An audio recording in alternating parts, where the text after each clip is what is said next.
9h04, nous nous retrouvons sur le plateau de Direct Marché pour l'ouverture de la Bourse de Paris. Le CAC 40 ouvre en baisse de 0,17% à 5510,92 points. Et nous retrouvons Christophe Douane, stratégiste marché chez Buy Trading. Bonjour Christophe. Bonjour Anne-Laure. Alors après ce jour férié et Wall Street qui termine en hausse hier, on ouvre quand même à Paris en baisse de 0,11%.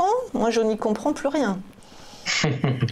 On n'y comprend plus rien si on reste à très court terme, mais si on prend un petit peu de recul, ne serait-ce que sur les dernières semaines, le CAC nous a quand même offert une hausse assez quand même incroyable, là où les États-Unis n'ont pas réussi à prendre ce grand acheteur qui pouvait se présenter sur leur indice. Ça n'a pas été le cas du tout pour notre ami le CAC 40 qui quand même nous offre une hausse de 9,65% depuis un mois.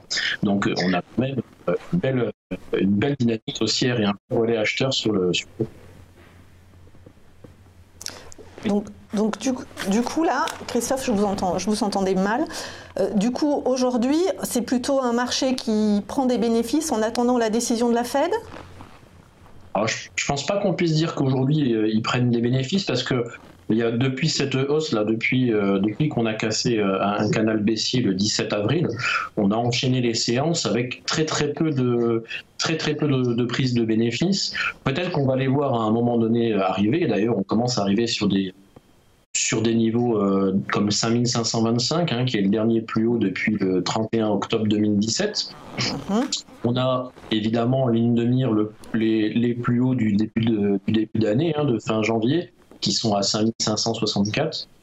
Et aujourd'hui, on a quand même le PIB européen qui va passer, on a la Fed ce soir, et puis on a d'autres éléments comme les NFP en fin de semaine. Donc on a une fin de semaine qui va être chargée en news. Donc on peut éventuellement avoir un petit peu d'attentisme, mais pour l'instant, je vois vraiment pas de réelle prise de bénéfice. Si jamais il y avoir une prise de bénéfice, la première barrière importante à court terme, ça serait 5450. Donc vous voyez, on est quand même assez loin encore. D'accord.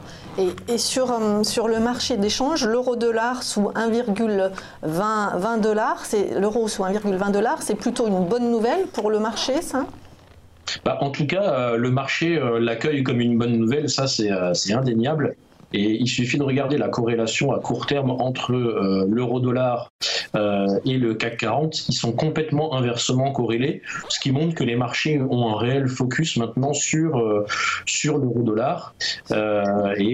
Comme le dollar a pris vraiment a fait vraiment un relais acheteur et a vraiment cassé des niveaux importants, l'euro-dollar a fait la même chose de l'autre côté, et c'est du coup le CAC 40 avec un focus sur l'euro-dollar à la baisse qui est vraiment le relais en tout cas de ce CAC 40. En tout cas, il semble que les marchés apprécient. Merci beaucoup Christophe Douane, stratégiste marché chez Buy Trading.